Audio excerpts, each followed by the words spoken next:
Dito na mga Diaz, nandito na tayo ngayon sa shop. So mamaya, yung carb niya, ibabalik natin dito sa motor ni yung kasamaan ko. Balik natin yung carb ng ito nakakabit. Ayan. So bali ito yung pitch bike na nakakabit dito sa kanya. So mamaya ibabalik natin. Ayan. Natry lang namin dito sa kanya motor.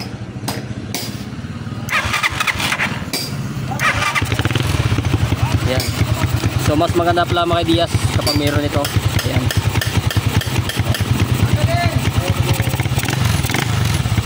So try naman natin ibalik ito yung carb na to doon sa kanya. So ito pala yung binibuild ni ano, ayan. Katawag diyan boss, scrambler.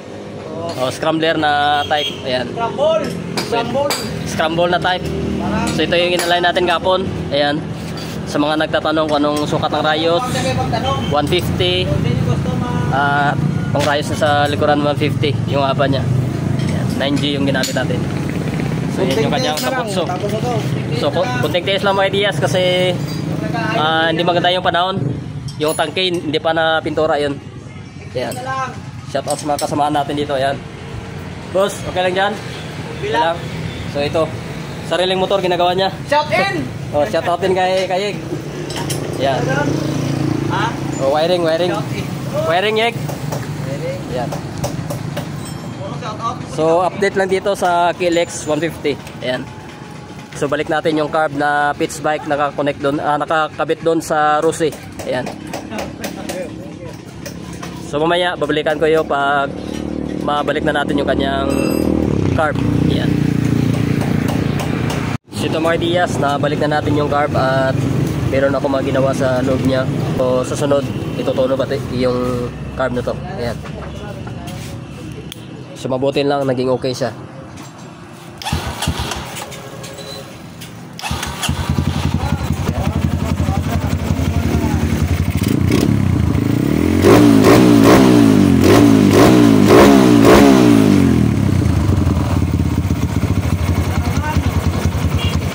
So meron tayong ginawa sa loob niya. Kaya pala yung hard start.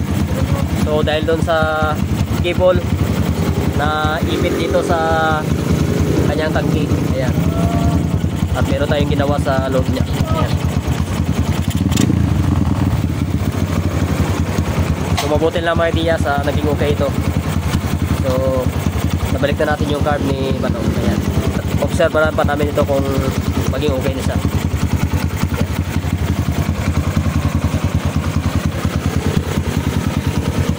Yan, update lang dito sa KLX 150. Wala na yung usok.